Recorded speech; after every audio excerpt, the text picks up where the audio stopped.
Brawl of Ages is a card game that shares more in common with Clash Royale or the upcoming Smite rivals than it does with genre contemporaries like Hearthstone or Shadowverse. So how does it stack up to the competition?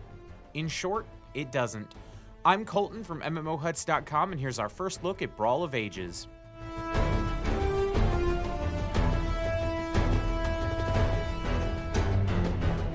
Brawl of Ages is a 1v1 strategy card game built around defending your towers.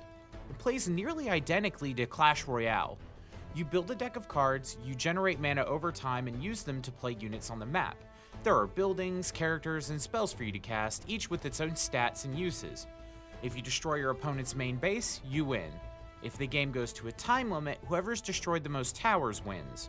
If there's a tie, you go into overtime until someone loses. New cards are unlocked through crafting with Valor points. These are earned by playing matches and leveling up. You can also unlock cards by buying them with gems, the real-world currency. This is one of the major problems with the game.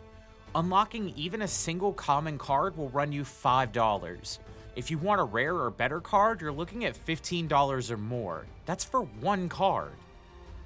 This wouldn't be so bad if Valor points didn't take forever to acquire. This screams pay to win at the top of its lungs. It's made even worse by the fact that it plays into the game's other two major flaws. Brawl of Ages is unbalanced and the matchmaking is horrendous. As a new player, I was paired against players who either had tons of wins and hours pumped into the game already under their belt, or who had spent a ton of real-world cash to get some of the best cards out of the gate. This wouldn't necessarily be an issue if new players with a standard loadout of cards had a reasonable counter to this.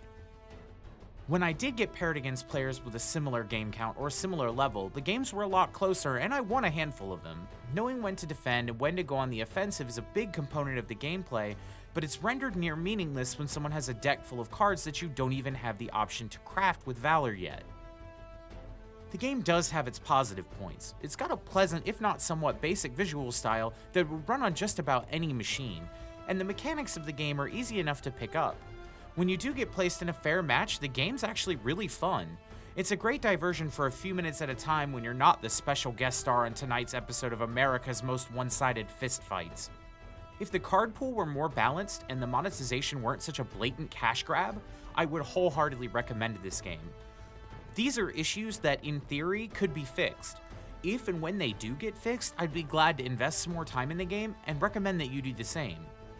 As it stands though, Brawl of Ages is a poorly balanced imitation of a popular mobile game with even worse monetization. If you want to play this style of game, bypass this altogether and pick up Clash Royale or wait for Smite rivals to come out. Having played both, they're infinitely better and more polished than what Brawl of Ages has to offer.